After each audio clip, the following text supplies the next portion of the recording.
Assalamualaikum warahmatullahi wabarakatuh. Salam sejahtera untuk kita semua. Shalom, Om Swastiastu, Namo Buddhaya, salam kebajikan. Selamat sore. Sebelumnya di sini perkenalkan saya Najwa Sayyidina Nadia akan membawa materi yaitu mengenai tentang kerukunan umat beragama. Dan di sini saya bersama dengan Bapak Widodo. Mohon maaf Pak, sebelumnya Bapak dengan agama Kristen yang Protestan atau Protestan.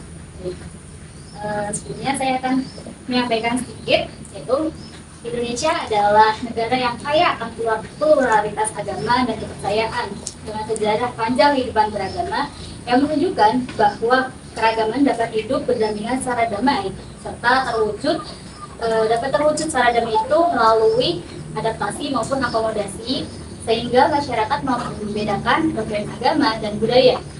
Nah, meskipun Indonesia sering dipandang sebagai masyarakat yang toleran dan mengutamakan keharmonisan keberagaman budaya maupun agama, konflik agama masih sering terjadi yang harus menjadi faktor integrasi, namun justru menjadi penyebab disintegrasi. Dalam Islam, toleransi merupakan nilai yang tercermin di dalam Quran hadis. Sebagaimana terdapat dalam Quran surat Yunus ayat 41 yang menjelaskan bahwa toleransi tidak memaksa beribadah sesuai ajaran Islam, namun menjalankan agama lain menjalankan ibadah sesuai ajarannya. Nah, toleransi menjadi bagian dari prinsip kerukunan yang melibatkan aspek akidah, sosial, budaya. Kerukunan umat beragama merupakan salah satu pilar penting dalam menjaga keberlangsungan sosial di masyarakat. Sebagaimana dengan semboyan Indonesia itu sendiri, yaitu Bhinneka Tunggal Ika, yang mencerminkan semangat persatuan dalam keberagaman. Sebelumnya nih Pak,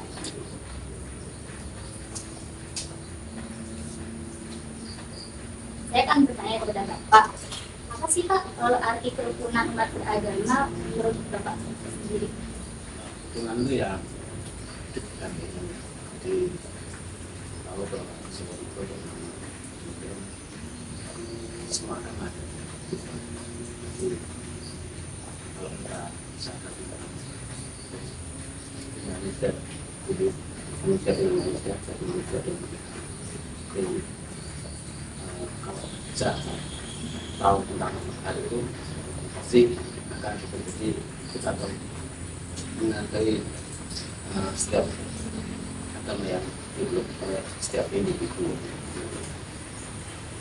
Baik Pak, kemudian bagaimana sih pandangan Bapak tentang keberagaman agama di Indonesia ini, khususnya di Salatiga? Usia cuma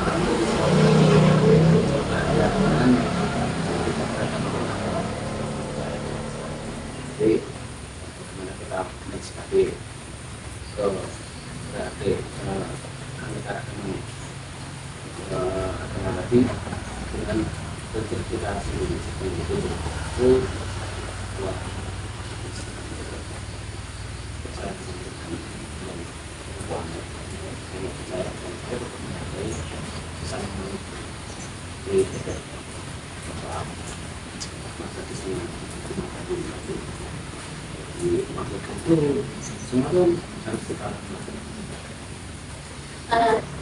sebagaimana landasan konstitusi yaitu pada pasal 29 ayat 2 Undang-Undang Dasar 1945 yang menjamin kebebasan tiap warga negara untuk memeluk agama dan menjalankan ibadah sesuai keyakinan masing-masing. Kemudian dalam landasan Pancasila juga ada sila utama yaitu katanya yang mengajarkan hormatan terhadap keimanan setiap orang.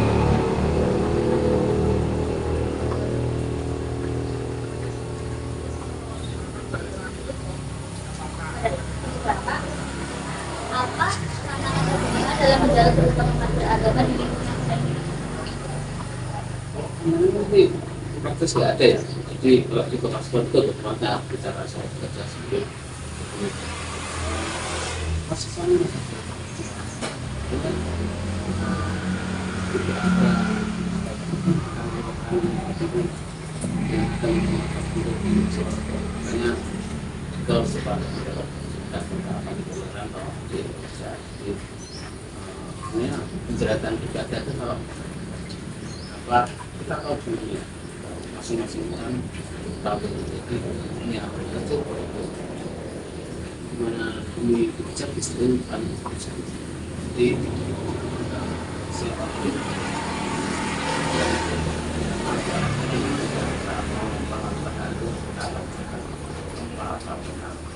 kita yang di masing-masing daerah itu harus sudah ada bentuk opsional di kadang-kadang yo kalau di apa kerja itu di sini kan ada tabu bisa. Jadi di Samalega ini jarang terjadi konflik agama gitu ya Pak? Bagus ada ya, cuman ya ada dengan sedikit ya hal yang wajar di dalam masyarakat itu pasti ada satu konflik, tapi bukan konflik yang begitu meledak, bagus tidak. Bagaimana tuh ada 3 pilar dalam kerukunan umat beragama. Yang pertama itu ada kerukunan antar umat beragama yang bertujuan untuk memperkokoh persaudaraan antar lintas agama, yaitu dengan cara tadi menghormati keyakinan dan ibadah agama lain tanpa diskriminasi ya Pak. Yaitu ada juga menolak segala bentuk pemaksaan agama kepada orang lain. Kedua itu ada kerukunan antar umat seagama yang bertujuan memperkuat hubungan antar individu ataupun kelompok seagama. Nah, itu dengan cara mengajak dialog untuk menyelesaikan konflik internal secara damai.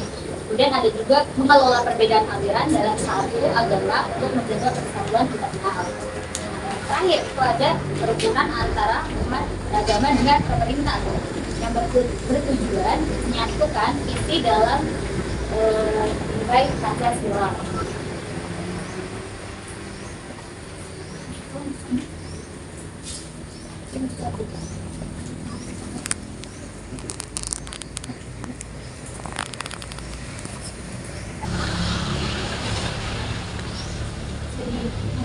Bisa dulu nggak Pak? Tadi sempat mati.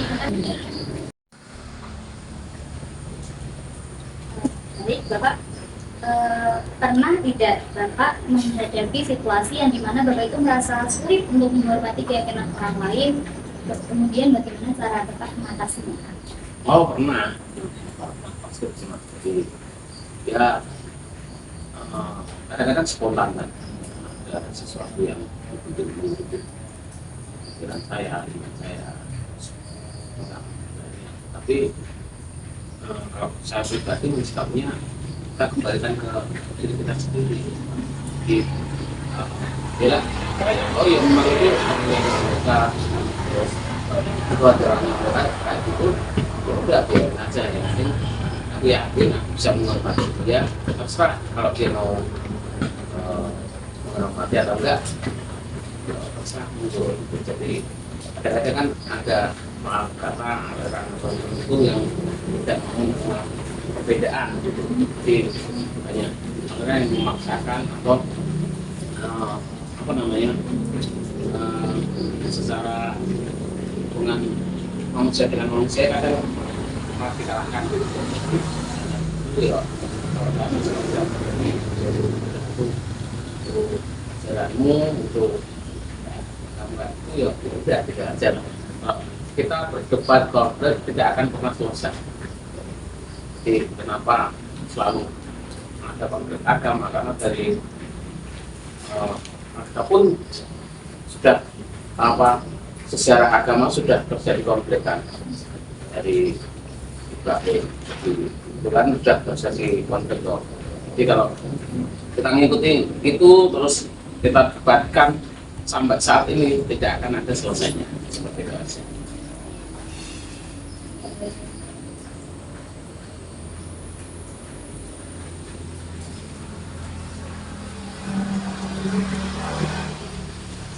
Apa langkah bagaimana sebaiknya yang dapat kita ambil apapun yang Bapak ambil ketika merespon terjadinya konflik yang melibatkan unsur agama.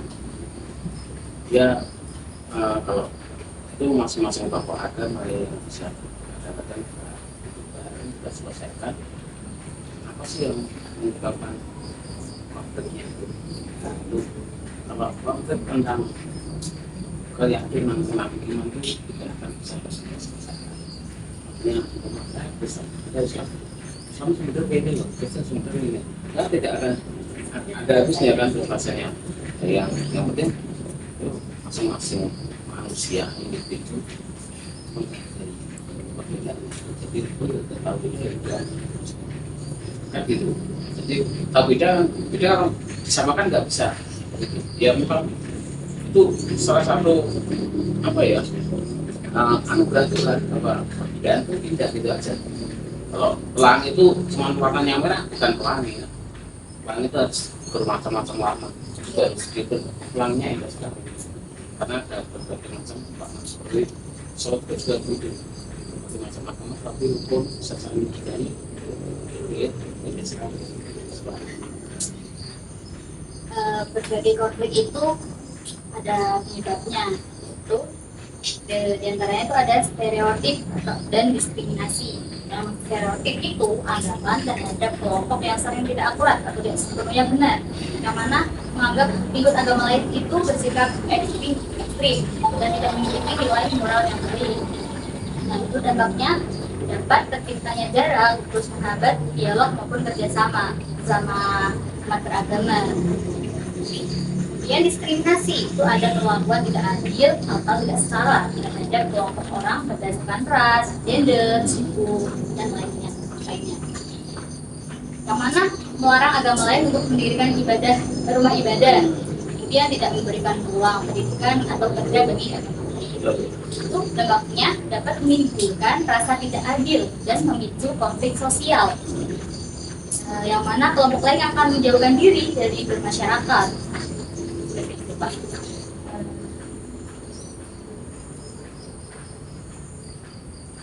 Lagi Pak, jika ada perbedaan pendapat dalam kegiatan lintas agama, bagaimana cara Bapak menyelesaikannya atau menimbulkan keterkaitan? Terjadi kita sendiri tidak kan ada nomor tertentu yang tidak boleh mengucapkan selama berada. Nah itu kalau dipaksakan aku harus mengucapkan kan nggak bisa tapi itu dia tapi kadang-kadang memang secara apa ya dengan manusia bangga itu kadang-kadang agak menjadi konflik kan. Jadi ketika itu lebaran aku suka mengucapkan iya bentengan tapi itu pun kita nggak bisa ngumpul ya, seperti itu cuma udah itu aja dari selek seperti itu tapi bisa terselesaikan dengan baik cara ya kita nyadari ya tapi kita tidak akan mempunyai pilihan seperti itu ya pengaturan terjadi terus jadi bagaimana kita mau di lingkungan ada kerja bakti yang datang bukan agama tertentu kan tidak mungkin mau ada orang meninggal yang melayat agama tertentu juga tidak mungkin jadi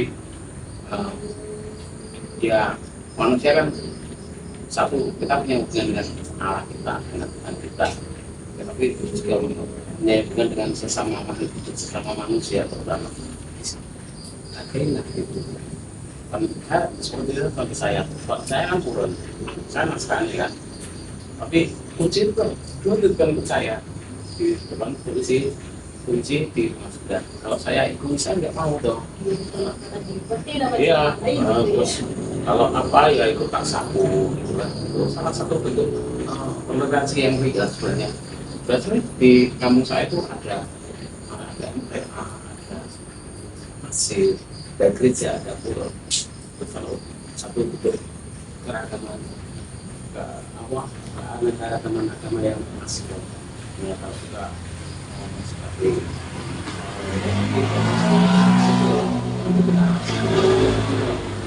baik kebijakan mulai di apa itu orang literan pasti akan menggunakan pasti karena di Indonesia maaf masih ada air dan minor tadi seperti itu. Jadi kalau apa namanya sering bicaranya tentang apa ya kafir dan seperti itu hal seperti itu sebenarnya yang sangat kadang-kadang sedikit menyakitkan orang gitu ya, karena kita juga kenal Tuhan kita kata dengan sebutan masing-masing kan seperti itu.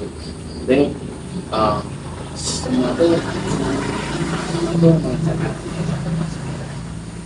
di setiap hidup itu tiap itu agama pasti diajarkan kepada misalnya di sesama manusia baik tentang surga tentang Allah urusan itu saya menjawab seperti itu. Baik, terima kasih kepada Bapak Widodo atas penyampaiannya dan bagaimana menghadapi perbedaan agama ini. Sekian dari saya. Mohon maaf apabila ada perkataan maupun perbuatan yang tidak sesuai dengan hati. Saya pamit undur diri. Wassalamualaikum warahmatullahi wabarakatuh. Terima kasih ya, Pak. Sama-sama.